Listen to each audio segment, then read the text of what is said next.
like the unknown. I like diving into something with absolutely no preconceived notion of what it will be like, especially when the stakes are incredibly low.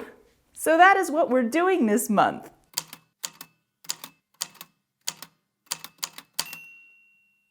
As most of you who have been watching for a while know, for about a decade, more than a decade, I only read plays and classic literature. And it's only very recently that I've decided to give modern literature, more recent publications, a fighting chance on my bookshelf. But y'all, here's the thing.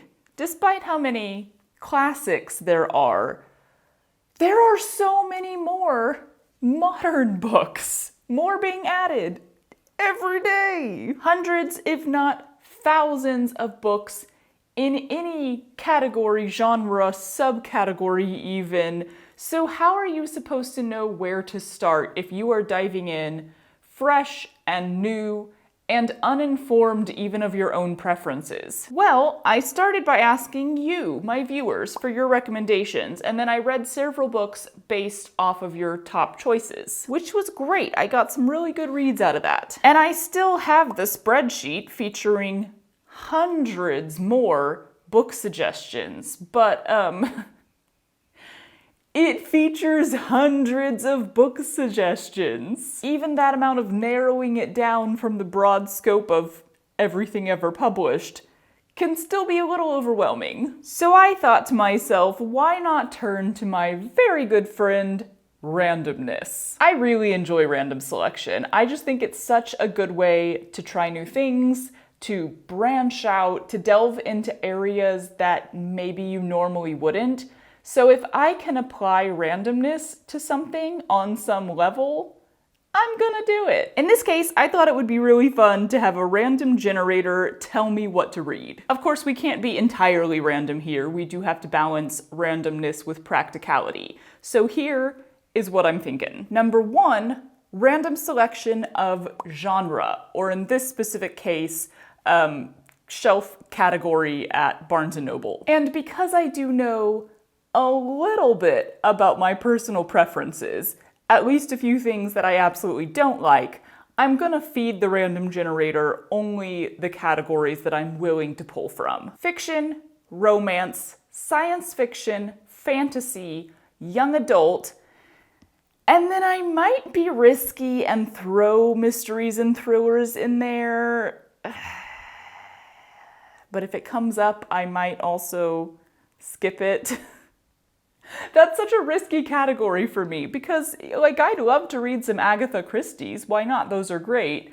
But within that overall category, you're also gonna have, like, thrillers that I'm not at all comfortable reading. My tolerance level in that area is delicate. Parameter 2 will be the first letter in the author's last name.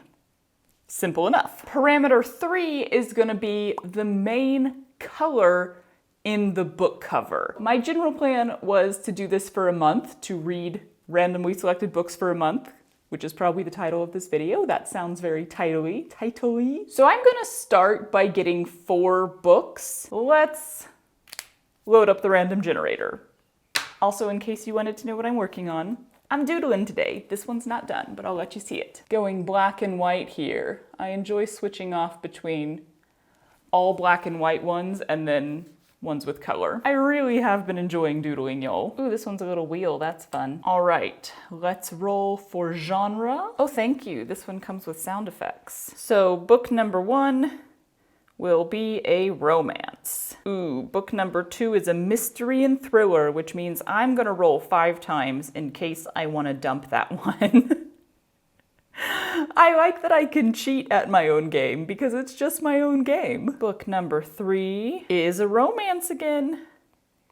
Okay, I've been thinking I should read more romances. Book 4 is a fantasy. I really want like a general fiction one. Okay, book 5 is young adult. All right, well, I wanted a general fiction one. I kind of think that most of the books I'll like the most will just be in the general fiction category. We didn't get that one at all. We have romance, mystery and thriller, romance again, fantasy, young adult. Now let's do last names. Oh, I don't like the sound on that one. You can go away. All right, so I was about to draw on my phone with my pen. That is not how things work. Number 1, last name starting with C. Ooh, all right, so mystery and thriller, last name starting with K. That might not even exist. Romance again with letter M. So we at least have 2 different author names there. We will get 2 different books, obviously. Fantasy starting with S, and young adult starting with Z. Huh, we'll see if that exists. So last thing we need is a random color generator. Orange, it says light orange. Again, oh my god, you can't write on your phone with a pen. Okay, mystery and thriller, our color is red. That seems doable. Our second romance choice is green. Our fantasy book is also green, that's fine. And our young adult choice is also orange. Cool. So those are our parameters, sound like a seal, a pirate seal. Those are the parameters we are working with, mystery and thriller. If it, looks like a scary book, I'm skipping it and we're doing young adult instead. Yeah, let's go to the bookstore. Yay. God, I love bookstores. After getting distracted by the puzzles, 1 or 2 of those may have come home with me, I headed to the romance section for book 1. Plenty of C authors, and we've got 4 covers that are mostly orange, so I'm gonna go with the one that's most appealing to my noggin. Over in the mystery and thriller section, there's a decent number of K authors actually, and as suspected, red features in several covers. These 2 both look like they might psychologically ruin me, but this one seems fun. I've read both the originals, so sure, let's give this a try. Back to romance for book number 3, this time in the M section, and there are a few mostly green covers, so I once again chose based on the vibes. And it turns out book 4 in the fantasy section is the one that gave me trouble. Lots of S authors, but only 2 books that are mainly green, and both of them are in the middle of bigger series. That's a big no-no for me. Series gotta be read in order or my brain will implode. I thought about rolling again for color, but since I already created that backup 5th option, I headed over to the young adult section instead. Only 3 Z authors, but hey, both of those are kinda a brownish orange. Works for me. I'm gonna go with the one whose name I recognize. Was this made into a movie recently? We've got our 4 books, so I'll see you in a month. Or whenever I'm done reading them.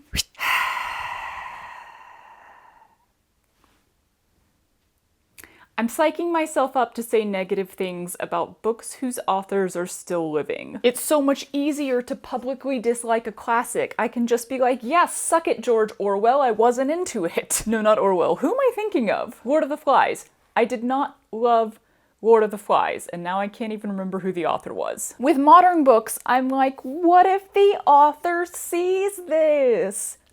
They won't see this. That is not a realistic concern. Also, we're allowed to have opinions. I'm allowed to have my own opinions. It just feels a lot more like criticizing someone face to face because they're still alive. And that is not something I would do. There's gonna be someone who feels the need to tell me that this whole experiment was a waste of my time and I should have just read books that were recommended to me instead of trying gimmicks.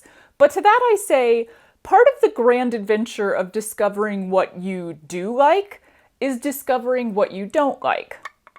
Oh my god, water is good right now. To read something that I don't particularly enjoy gives me better perspective to not only know what I will enjoy, but also to just straight up enjoy it more. So, you can perhaps tell where I'm going with this. 'Twas a no for me. Oh, I gotta say the titles out loud. I began my random selection journey with The Brightest Light of Sunshine by Lucina Coney? I think you would pronounce it Lucina. I was attracted to this cover because it's very simple and it's not an illustration like so many romance novel covers are nowadays. I've heard that there's apparently quite a controversy with the cartoonification of romance novel covers, and I don't really think I need to offer my 2 cents on that subject. But I will say that it's just not a cover design that really ever appeals to me, possibly because I've never been into like any form of adult cartoons. So I was kind of hoping that maybe this book would be a little bit different than what's typical of romance novels right now. I basically tried to judge a book by its cover, as if I haven't heard the saying 1,000 times. And here's the thing, I don't really want to sit here and rant to you about why I disliked this book. Mainly because it's a very long, passionate rant that I already delivered to Matt. He listened very patiently and actively, like a good partner. But this book got me thinking about why I enjoy reading, specifically why I enjoy reading fiction. What are the actual things that make me personally enjoy a book? And I think it boils down to 3 main categories for me. 1, the story takes me on a compelling journey of discovery. 2, the language astounds me with its beauty or complexity. 3, it's funny. Like my sense of humor funny. So if a book is even one of these things, doesn't have to be all 3, I'll probably enjoy it on some level. Some examples from recent reads: Hitchhiker's Guide to the Galaxy was both 1 and 3. Also kinda 2. It's all the things. I really liked it. Atwood's The Blind Assassin was 1. P.G. Wodehouse's books were 3.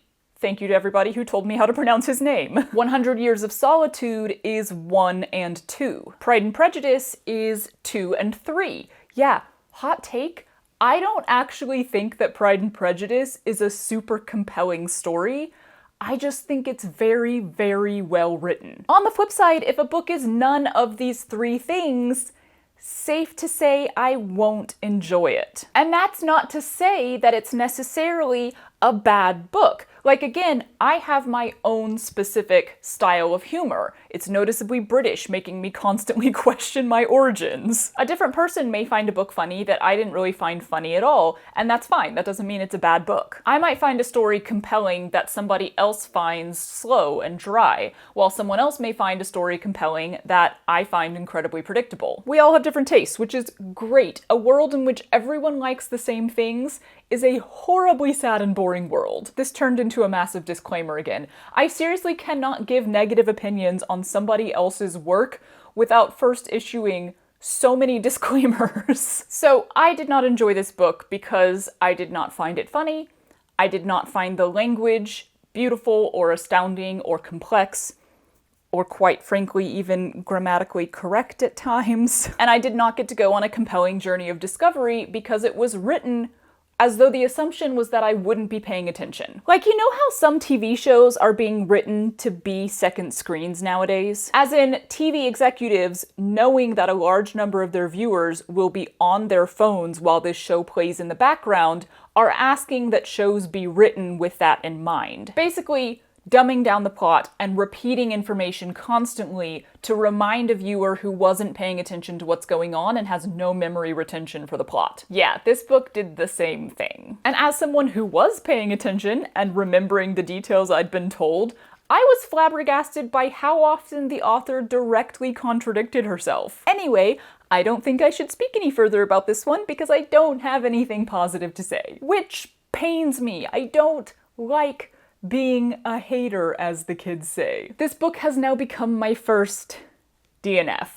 I'm not kidding. I don't think I have not finished a book since I was like 11 or 12 years old and getting very bored with Christian romance novels. But I really did give it my best shot. I didn't just quit 5 pages in. The book is split up into part 1 and part 2, and I made myself read all the way to part 2 before quitting. I was gonna just make myself finish it because I am usually invested in how an author is going to get to the end of their story, even if I'm not particularly enjoying the story. But yeah, I just couldn't. So I mean, that's an accomplishment, allowing myself to not finish the book for the first time in like 20 years. Yay! My hopes for romance are not high, but let's switch over to book number 2 from ye old mystery and thriller section, Sherlock Holmes and Count Dracula by Christian Claver?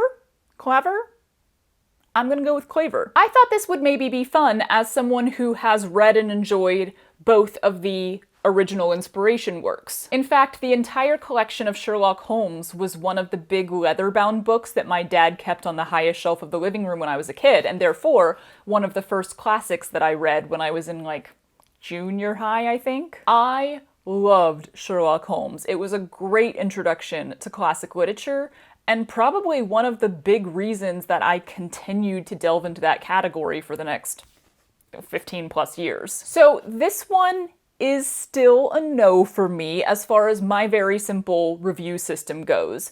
But I did read the whole thing and I didn't have a terrible time. Do I think it's a great book? No. But was it fine? Sure. I appreciated that the author tried to stick with the original writing style of Sherlock and Holmes, although it definitely does have a more modern feel to it, and I thought the premise is really fun and clever. This is actually the first book in a series that all blends Sherlock Holmes with other famous fictional works. So the next two are, I think, Jekyll and Hyde and then Dorian Gray. Also, it was clear that the author was very well acquainted with the original works that he's expounding on, or I guess kind of writing fan fiction for, which is great. That's what I would hope. Good for him. But while the story was fun, overall, the more it progressed, the more plot holes cropped up, requiring these large segments of explanatory dialogue that still failed to fully explain the twistiest turns. Which I think was kind of inevitable because he's trying to blend this very, fact-based, scientific detective story with books that are about magic or the supernatural. So that was kind of the biggest issue in the story, is they kept saying that vampirism is explainable by science. It's a rare blood disease. But then a lot of it just wasn't explained by science. They emphasized that vampires can't turn into bats and fly. That's just a myth because it feels too wild for any form of scientific explanation. But then vampires can still do all of this other stuff that is also wild, and they never managed to scientifically explain it. They were also up against the moral dilemma of vampirism because traditionally Dr. Watson is a very moral and ethical character. Spoiler alert! It's not really a spoiler because it happens in chapter 3, but plug your ears if you don't want to know. Dr. Watson gets turned into a vampire. So that was interesting. Also, he split up the book into a few cases, again in keeping with the original structure of Sherlock Holmes, which I thought was a good idea. But then he had this case stuck in the middle that was kind of just fully unrelated to the ongoing plot. And all of a sudden we have these crazy sea creatures coming out of the river and pulling ships and no explanation by science whatsoever. Let's just breeze right over that and pretend Sherlock's scientific method of research still applies. I think if I recall from memory without looking this up whatsoever, that this segment was supposed to reference Lovecraft stories. It's been several years since I read those, so I can't quite recall the specific details of it. But yeah, it just felt very out of place and unjustified, like a standalone story that was just chonked in the middle because the author felt like it. So this did make me want to reread Sherlock Holmes, and again, I thought it was a very clever and unique and fun idea overall. A tough story to write without having holes, because like I said, blending Sherlock Holmes and the supernatural is not gonna flow naturally. You're gonna have to get creative, and this author did. More water! Do you ever have those days where you're just incredibly thirsty? With that, we are back to romance. Yay! I was crossing my fingers that this one would redeem the whole genre for me. There's gotta be some good romance novels written in the last 20 years, right? Sorry. Some romance novels I would personally enjoy. Again, my opinion does not denote whether something is good or bad, simply whether I would personally enjoy it. So, Love at First Book by Jen McKinley. At this point, I assume I get everybody's names wrong, so now I'm like, is it McKinley? McKinley. McKinley. It's gotta be McKinley. If you're gonna do the cartoon cover, you think they would at least do them accurately? This girl is supposed to have glasses. It's very clear in the book. She almost never takes them off. And also, there is not a single cat mentioned in the book. There's a dog. Anyway, first impressions. Where have all the commas gone? Seriously, y'all, what do people have against commas? And I'm not talking about Oxford commas here. Forget that controversy for a minute. I'm firmly on this side of it. This author seems to have no need for commas in compound sentences, as in, I did that, and you did this. She went there, and he came here. Comma, before the conjunction, right? Is this another grammar controversy that I'm not aware of? I'd be less confused, though still befuddled, if she never used a comma in a compound sentence. But sometimes she still does. I would estimate about 1/4 of the compound sentences in this book have been blessed with a comma. So I don't get the reasoning, I'm lost. We're also missing some semicolons, less frequently, but still noticeably. So we have these random run-on sentences that have a comma in the middle where there should be a semicolon. And for me, this is less of like a reflection on the author necessarily, and more of a giant question mark when it comes to editing? Like, isn't that what an editor is supposed to do? Make sure that there's punctuation in all the places punctuation should be? Let's pretend that I can ignore the comma desert, though.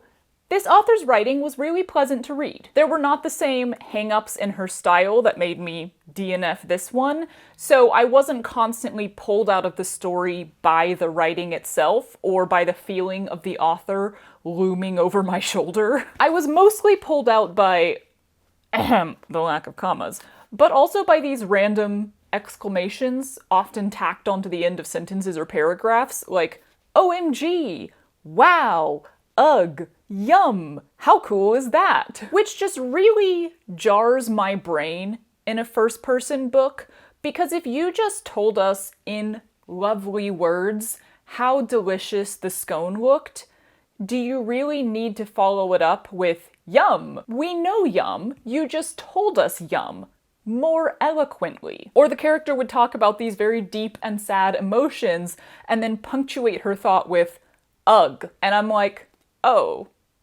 okay. Ugh, I guess. So, still overall a no for me, but I did finish it and I didn't have a terrible time. I think it's safe to say that romance is just not my genre, which is not to say that I'll never read another romance novel again, but I know for sure now that I can probably avoid that section in the bookstore or, you know, like recommendations, top 10 lists from that genre, unless it's a really standout book that's supposed to be really different for some reason. And that's great. That's a discovery I needed to make. I didn't want to just make a judgment on the romance category as a whole without actually trying it, or having only had the experience of reading Christian romance at 11 years old. It's like that concept of actually trying a food before deciding you don't like it, even if it's liver and onions and you're pretty sure you won't like it. Here's a few things that I would be interested to see in a romance novel, and I'm sure exist in some romance novels, because obviously that was a very small sample size. Number 1, a female protagonist with some level of self-confidence right from the start. Why does it feel like all of these stories are about beautiful, accomplished, kind women adored by everyone who meets them, who are also incredibly insecure, who struggle to believe that any man could be attracted to them despite being very attractive and, again, beloved by everyone they meet? It feels to me a little bit like introvert, because they're always introverted girls, is being made synonymous with, like, derpy, shy, who, me? Why would a boy ever like me? In fact, somewhere in this book, the author actually started a sentence with being an introvert, and I was like, oh no. I mean, first of all, what a weird way to start a sentence, but also you're now telling the reader that whatever follows that intro is an inherent trait of all introverts, as though introverts are all the same. And in this case, it was not liking silences in public. And I'm like, that's not an inherent trait of being an introvert. Yeah, so just like PSA, introverts are not all the same. Being an introvert is not synonymous with being shy or insecure or unaware of your good qualities.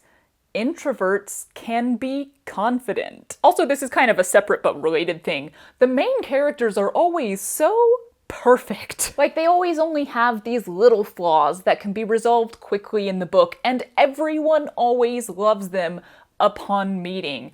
I would be really fascinated to see some, like, very flawed, imperfect characters who aren't just immediate catnip to every human being they encounter. Number 2, we were doing a list thing.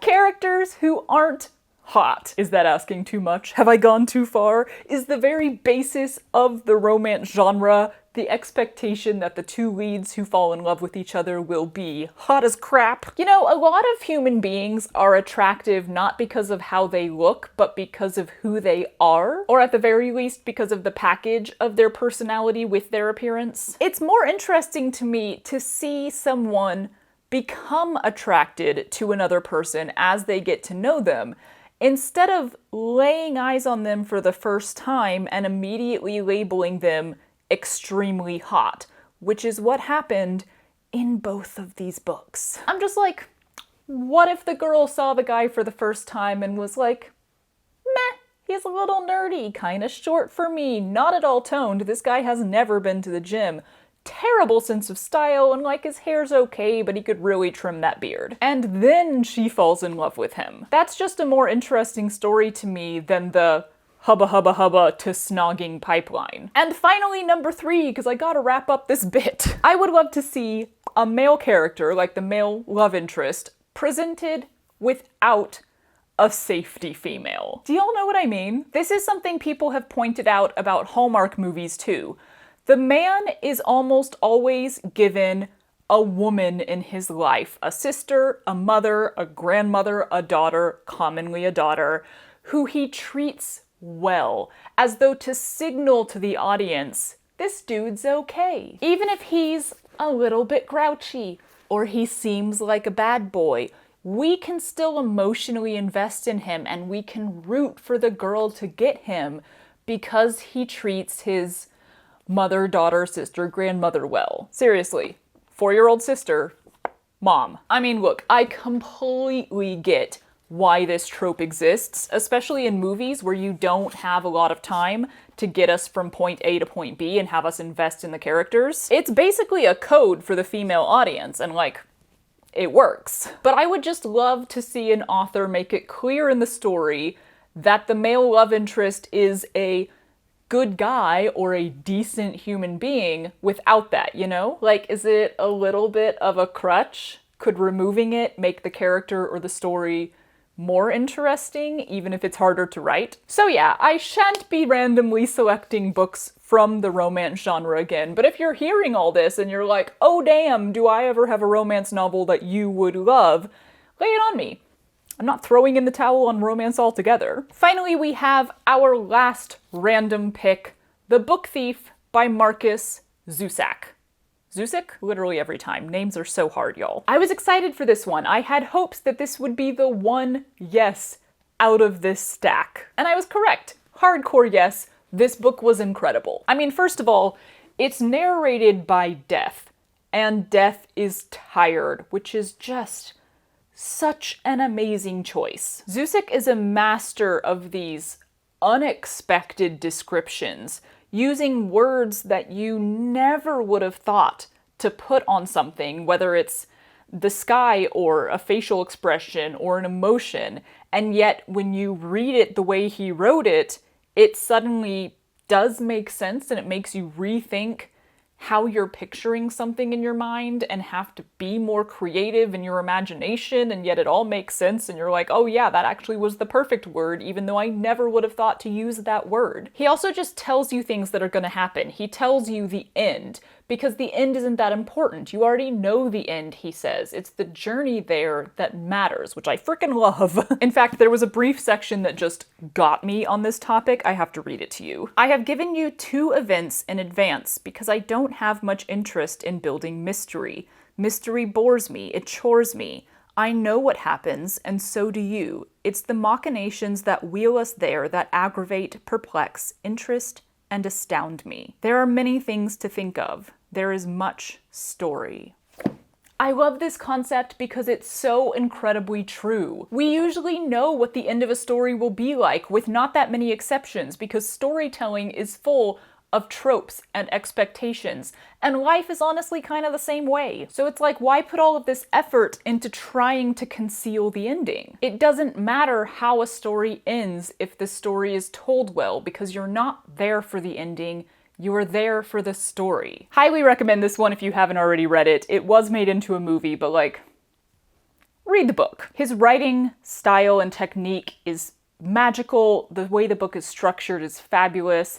And there's just no way that they could translate that feeling of death narrating into a movie. She says having not seen the movie, but still. I think my biggest lesson from this book, though, is don't sleep on the young adult section just because you're not a young adult anymore. Like, what makes this a young adult book? The fact that the protagonist is a child? The writing isn't simplistic, the story wasn't childish, the concepts weren't watered down. While I think this is a great book for young adults to read, like potentially worldview changing, and I wish I'd been reading stuff like this when I was a young adult, there's nothing about it that makes it not a great book for an adult to read. And I'm really glad I learned that lesson because I just applied it the other day. Somewhere along this process, I simply came up with a list of titles that I want to read next. They're all from the list of recommendations y'all gave me, but they just kind of randomly stood out and were like, hey, read me, and I was like, sure, I will do that. But then I went to get them, and I couldn't find one of them, and it turned out that it was in the young adult section. And for a brief moment, I was like, maybe I'll skip this one, because, you know, young adult. And then I was like, what the crap, you dummy? You're literally reading an incredible young adult book right now. So, what have we learned from this random selection experiment? Don't judge a book by its cover. Don't judge a book by its age placement. The romance genre just ain't for me. Watson as a vampire is kind of weird. I do think I would have had a higher yes rate, although probably still not 100%, if I had stayed in the general fiction section and then just randomly selected the author and the title from there. Just wandering through that section the other day, I could tell that I am so much more interested in that genre, or lack of genre. There were so many more that stood out to me, and there's this kind of mysterious quality to general fiction. If it's not specifically a mystery or a romance or a fantasy or a sci-fi, then what is it? What is the story? It could be anything, and I find that really alluring. I also learned something about myself during this experiment. While I don't want to judge a book by its cover, like not even the back cover, I don't like reading the blurbs or the reviews or anything before I start a book. I like to go in with as little prior knowledge as possible. I generally have an overall opinion of the book by the end of the third chapter, or like the equivalent of that if it's split up in an abnormal way. And as I keep reading, of course I get more specific and detailed thoughts on the story, but so far, my general opinion gained from those first 3 chapters has never been altered by the remainder of the book. And I suppose this could be used as a guide for when to DNF a book, like if I'm not enjoying it by the end of chapter 3. Do you have any sort of rule for yourself as to when you'll decide not to finish a book? Like, page 1, hate it, dump it? Or make yourself read at least half of it? How early in a book do you feel like you have an opinion on the story that probably won't change or be changed? Even though I got so many no's from this experiment, I would still recommend trying it, especially if you're like in a really bad reading slump or you're super overwhelmed by recommendations and bestseller lists. You want to try something entirely new and you don't know where to start? Random selection! Even random selection within smaller parameters, like if you always read a specific genre but you're not sure which to read next, or you have an amazing list of recommendations, like the spreadsheet that I made from all of the recommendations that you guys gave me. I could randomly select off of that list. And that's probably what I would do if I'm ever going to try random selection again. Also, I would recommend doing random selection experiments at your library rather than buying the books. I just didn't really mind giving Barnes & Noble some moolah for this one experiment, but given the possibility of not liking a book or not finishing a book, this is the perfect thing to utilize your library for. Support libraries, we need them. I do have some sort of reading challenges that I want to try in the future because I do like breaking up the overall books that I want to read or could possibly read into smaller chunks. Helps with the overwhelm, I guess. I was thinking about reading through the banned books list, but then I looked it up and realized that it's thousands of books long. great. But for now, I have my next stack of books ready to go, and like I said, they are all books off of the list of recommendations you guys gave me, but I don't think I'm gonna make a video on them this time. Let's be honest, I already started reading them while I was getting around to filming this video, and while I do have thoughts on them, I interestingly have less interest in sharing those thoughts. I think because these are all more recent and quite popular books, and it's like so many people have already shared their thoughts on these books. I don't know, it's just kind of more fun for me to chat about older books or less well-known books. So that's all for now. Huzzah for reading! Bye! I've decided this area is officially the we're talking about books corner. It's so cozy and bookish! The birds, they are singing. Ooh, fur. Snot. Snot. Yeah.